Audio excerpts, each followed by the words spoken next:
So here's something I've been really excited about and waiting for a very long time. It's the Star Wars Retro Collection A New Hope 6-figure pack. And this is its shipping box. So I managed to pick 2 of these up from Zing. So it obviously had a code name, as you can see there, Star Wars Retro Fearless. I guess that's the New Hope. So I'm going to pop this open and check out these 6 awesome figures. So here the box is open. Just seeing those 2 packs there is so exciting. So great. It's been a really long wait for these. I managed to get these from Zing in Australia. I pre-ordered and they essentially sold out on pre-order, but I understand in the States people have had huge problems getting these with a lot of cancelled orders and pre-orders. So here we go. This is the 6. So it's a really interesting grouping. It's a great grouping in a lot of ways. This is, to my mind, what the retro collection should have always been about. You know, extending the original Kenner line and bringing us the figures that we didn't get. So the one interesting figure in this lot is, in terms of inclusion, is Walrus Man. I think a lot of people have been a bit kind of mystified by that, but perhaps it was just a good way for Hasbro to get one into the line without having to release him separately. Now that they're going down the avenue of essentially putting these out as 6 packs. So in this pack, we've got, you know, the long-awaited Dr. Evazan. His partner in crime, Walrus Man. Then we've got several of the figures that I think customizers have just been doing for years. It's kind of like if you took the customizer top 30 of vintage Kenner figures, this would probably, you know, fill out most of the top 5, if, you know, or the top 10. There's the Han Solo in the Stormtrooper outfit, so the opposite number to Luke's inclusion. There's Luke in his ceremonial gear, and I've got a really interesting comment to make on this one, but I'll make it later. And then those army builders that it's just amazing that we never got back in the day, the Rebel Fleet Trooper and the Sand Trooper, who, you know, such a simple change that they could have made instead of just updating card back pictures as they did with many figures. But yeah, simple inclusion could have turned the Stormtrooper into a Sand Trooper, but finally here we get to see that figure in all its glory. So let's get this box open. Let's have a look at each figure. So the first figure we've got in the set is the Rebel Fleet Trooper. This is a trooper that it's amazing this wasn't made in the vintage Kenner line. It's literally one of the very first characters that we see in A New Hope. It's a troop builder. It's this generic rebel, which could be the opposite number of the Stormtroopers. So just amazing that we never got this figure. This is one that so many customizers have had a go at.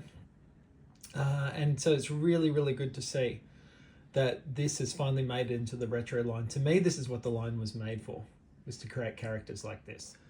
So this is a great figure in hand. As you can see, really well sculpted. The type of sculpting they've used here, I think, really does fit in perfectly with the vintage Kenner line. They've gone, in terms of blasters, they've gone for a replica of the blaster that's familiar from a lot of the Empire Strikes Back wave of figures from 1980. So the Bespin Guards, Lobot, I think it was the Hoth Rebel as well that had this. But yeah, just turning him over so you can get a closer look. Just a really nice, simple sculpt. The proportions are really, really good. I think the only thing that sort of strikes me that stands out that we didn't see in the vintage style of figures is where we've got the paint application here on the top of the leg. Usually on vintage figures, that same color would have probably run right up to the top. Yeah, and I think they could have passed on that here too. I actually think it looks kind of weird with the vest, but all in all, really good figure. Nice, simple, generic head sculpt, so very reminiscent, that face of the X-Wing Luke Skywalker from the original Star Wars line. So yeah, it's a really nice, very nice figure. Next up is the Sand Trooper. Now again, this is a figure that should have just been a home run in the vintage line. When I think back into particularly the early 90s when customizing first started to make its mark in the toy hobby, this was a figure that you just saw done all the time. Sometimes people would weather it a little bit, but essentially just adding that pauldron and a backpack, and there you have it. This is going to be one that will be very easy for Hasbro to reproduce and make variants of if they want to, and they can put the grey pauldron or the white pauldron there. So I'll just zoom in on that. The rifle is really, really nice. He's got the ammo pack on the other shoulder, so they've actually done this one really well.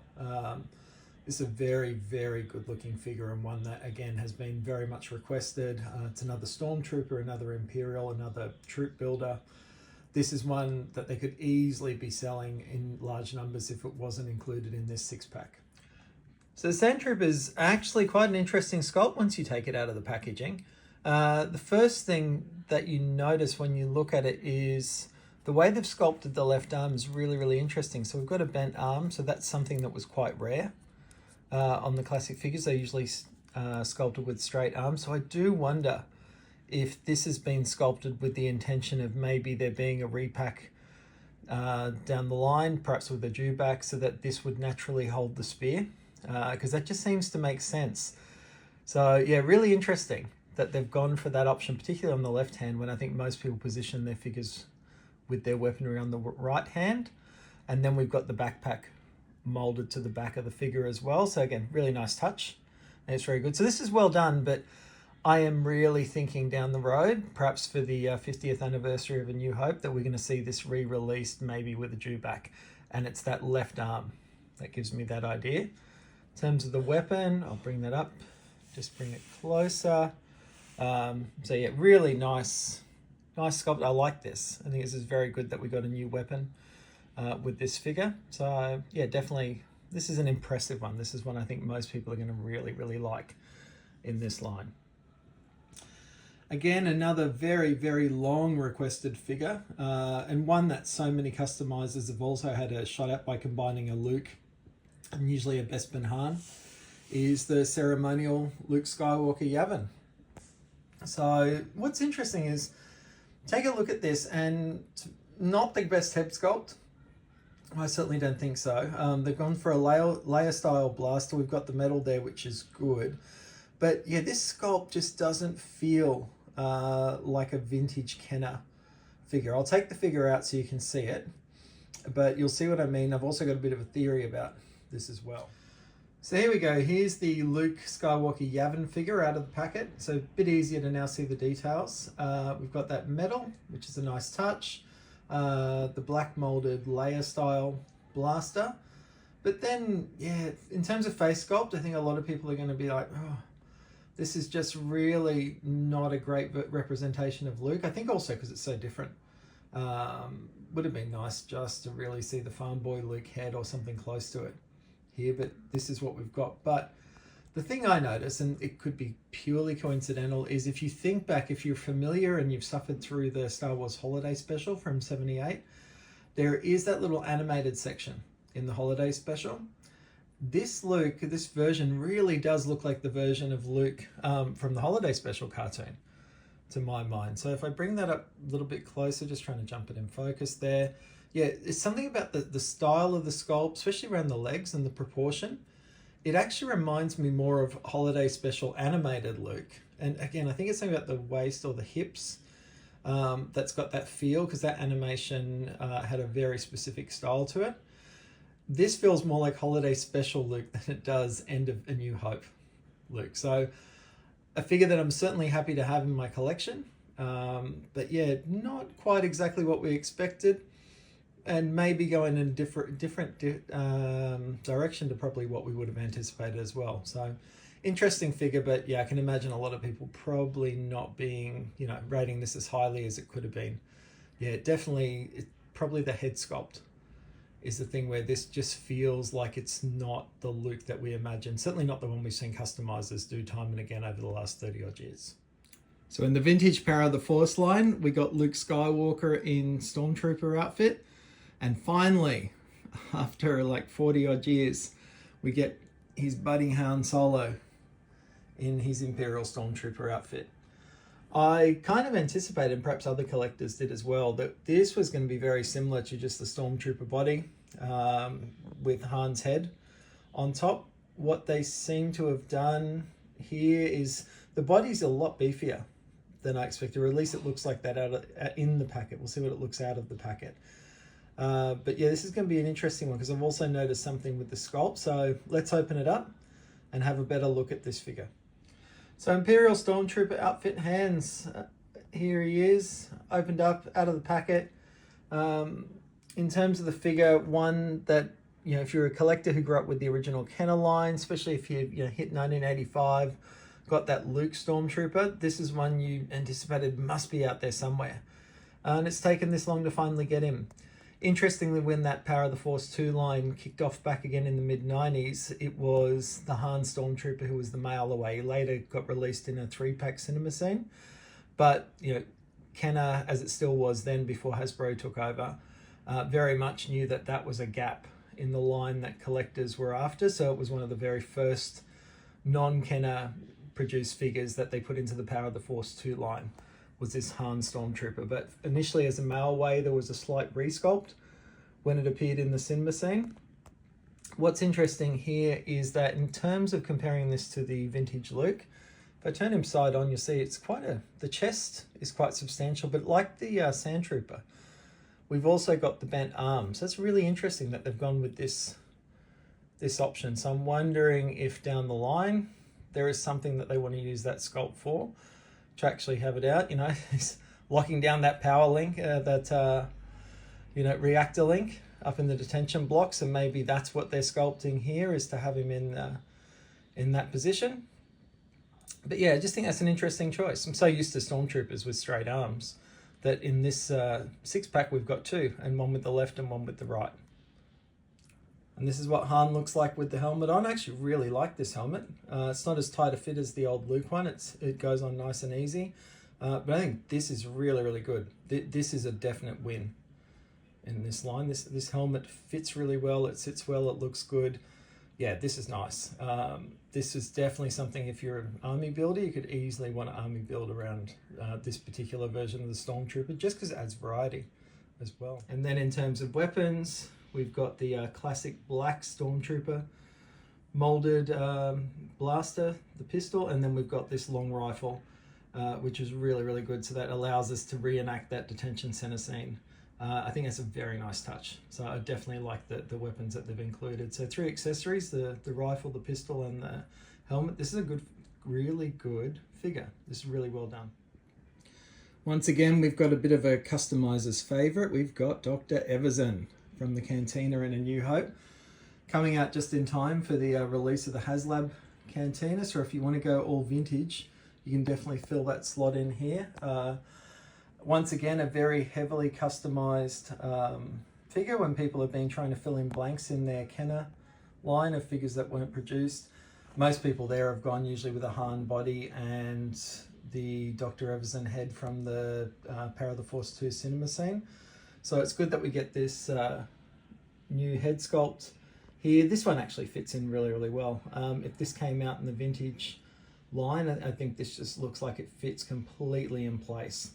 And I think it's harder to do than people probably give it credit for. You've got the ability to sculpt things with such incredible detail now. So to hold on to that 5 points of articulation, the limited color palette, can be probably trickier than it looks, I imagine.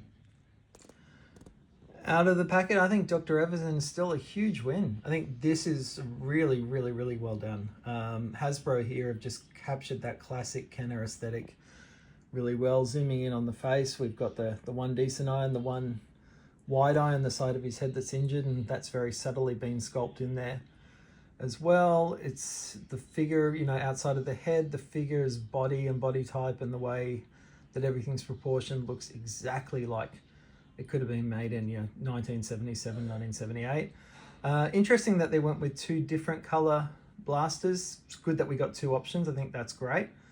But yeah, I'm just so used to sort of vintage figures either having just the one weapon, and unless it was a lightsaber, if they had multiples of something, say like IG-88, it's the same color, the same type of plastic. So I think that's an interesting choice. Gives you a little bit of variety there, but yeah, very, very well executed figure. This is very nice. And the last figure in the retro line is in some respects a bit of an oddball, I think.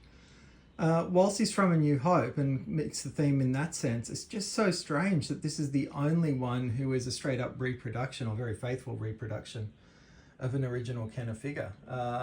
I don't know if it was the idea to include him because we had Dr. Evazan here, because the HasLab Cantina is about to come out this year, or perhaps they just thought, they want to gradually work through all of that original series of figures as well. So being able to place one in this pack rather than trying to sell him alone, maybe Hasbro thought that was the way to go. Either way, it's looking like a very, very faithful reproduction of the original Walrus Man. They've stuck with the right, or the original name as well, instead of going with Ponda Baba, which is what he tends to be called in all the modern media and figure releases. The original, if you're a big fan, you might know there were variations in the tusk color. So on this one, they've gone with the pink tusk. And I think that's a good call because that just looks good. I just think it always looked good, better than the paler tusk. But let's open him up, take a closer look. Well, looking at Walrus Man out of the packet, this is a really, really nice figure. Very faithful to the original. The plastic feels smoother, doesn't feel kind of as brittle or as light. It's got a sort of more solid feeling, for want of a better word. So it's a really nice figure, nicely produced, very faithful to the original. For any serious collector, you'll have no problems though separating this out from a vintage Kenner figure. There's enough differences there that's easily told. But if your old one's all beaten up, or you're new to collecting the old vintage Kenner figures, then yeah, you're going to be really happy with this one. So yeah, all I can imagine is this was an easy way to get this figure out there without having to worry whether or not he'd sell as a single standalone figure. Definitely I'm in favor of Hasbro with this Star Wars Retro line, filling in the gaps of the Kenner figures we didn't get. But at the same time, I would like to see all of the older ones reproduced just for completeness of the line. So I suppose 1 out of 6, that's the balance we're going to get. As long as they keep coming, I'm happy. But a good figure, and all around, I think, honestly, probably the best retro 6-pack that Hasbro have put out. It's just a really good selection of figures. A few little things that maybe could have been different, could have been a little bit better with some of the sculpts once you get them out of the packaging, but really that's just picking hairs. Overall, great figures, great addition to the line, and my only hope is they just keep going. So Hasbro, if you're listening, keep going with this line, because you're seriously knocking out of the park. I just wish distribution was better as well, because these really deserve to get a wider release. I think there'd be a lot of the more casual fans who probably don't know these exist, who would easily pick them up if they saw them out and about. But by the time they see that these have been released, they're long gone. In Australia, from Zing, this set largely sold out on pre-order. So, which is really, really rare. So even here, where they got a decent retail release, it's been a very short release. So yeah, please keep this line coming. Hope you enjoyed the review, and like and subscribe. All right, cheers, bye.